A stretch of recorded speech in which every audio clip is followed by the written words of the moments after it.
they did a little better job without pressure. They did play a style, play a tempo. So we just went aggressive in the first half.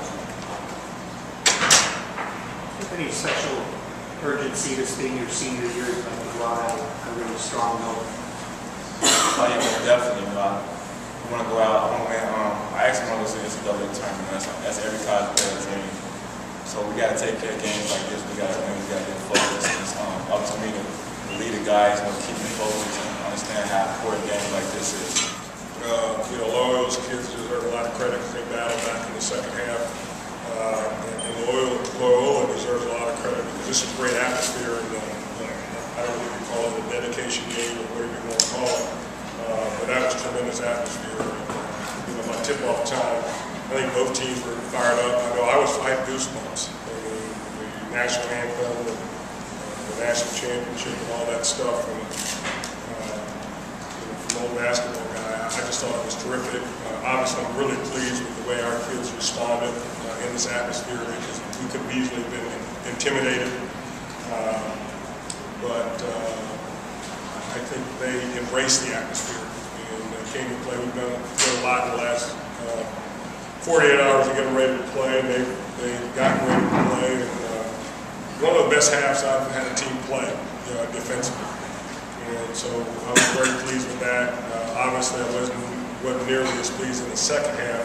But again, I'll go back to Loyola. Again, those kids didn't quit. They battled. We let up ever so slightly defensively. We got really tentative against the 1-3-1 zone. And as a result, they made some runs. Clearly, we were in control, but not a comfortable control that I'd like to be in given our first half. But again, I'm pleased with the win. I'm pleased with our guys' approach. If you look at the fact that the last 2 games we haven't come out in solid fashion, and to come out in a terrific fashion tonight, again, one of the best defensive halves I've had a team play. We've kind of set a standard for ourselves, and hopefully as we watch the tape together as a team, our guys say, we can play at that level. And if we can put that kind of defensive effort together for 40 minutes, obviously it will be hard to beat. But again, good atmosphere tonight. It turned out to be a good ball game. Loyola made a run at us, but I'm really pleased with our team, both the first half and having the boys to hold on at the end. Not only were you not intimidated at the start, but the way you were pressing them from the beginning, they just couldn't handle it. Can you talk about what extent you think that might have had to do with you guys opening it up? It's one of the best halves I've had a team play defensively, and in any one of the 5 programs I've been in. They took them out of their offense, and obviously created some offense for us and created tempo. I thought they got tired. We were able to play 11 guys, but Edwin came in and gave us a big lift there at the end with the defense and the dunk, and it was defensively it was spectacular. Are you looking to, Jamie started the game, are you just looking to see how he might fit in early, or just changing lineups? No, if you look back in the last game, in fact the last 2 games, particularly the last game when we got off to a slow start, he came in the first half, gave us a spark.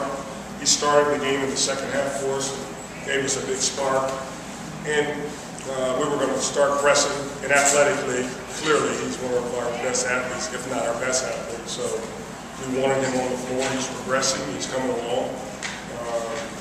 In our system, he's clearly going to be a very fine player, and now's the time. How much of your good first half is attributed to the balance of the scoring? Well, some, but the defense contributed to the balanced score. So when you're pressing and running and you're in transition, the ball is going to get spread around, and you're making the appropriate pass. It's going to get spread around. That's just the way it is. How do you have Chicago State? It won't be the atmosphere back home against them. They've been blown out just about every game they play. How do you have them not be a little downtrodden? Well, I mean that's a challenge. There's no question about it. It's the same way that we lost the game the other night. Coming over here, it was really important that we were sharp and ready. After losing that game the other night, it would have been easy for our guys to be down. I lost 2 in a row, and we got handled pretty good the other night. We need, so we've got to talk to them, and just about what you said. Look, you're going to have to create some of your own excitement. This team is not a great team on paper, but it really is about us. We've set a standard. We want to live up to that standard, become a good basketball team, and then we want to be up and down. So that kind of conversation we need to have, and more importantly, they need to have that among themselves. Because once it starts kind of coming from within, it's a lot better than coming from us. Obviously, we've got to set a tone and give them the ideas, just like you gave me the idea. We've got to give them the ideas, and they've got to kind of internalize that hey, we don't want that to happen. And it's a mental exercise.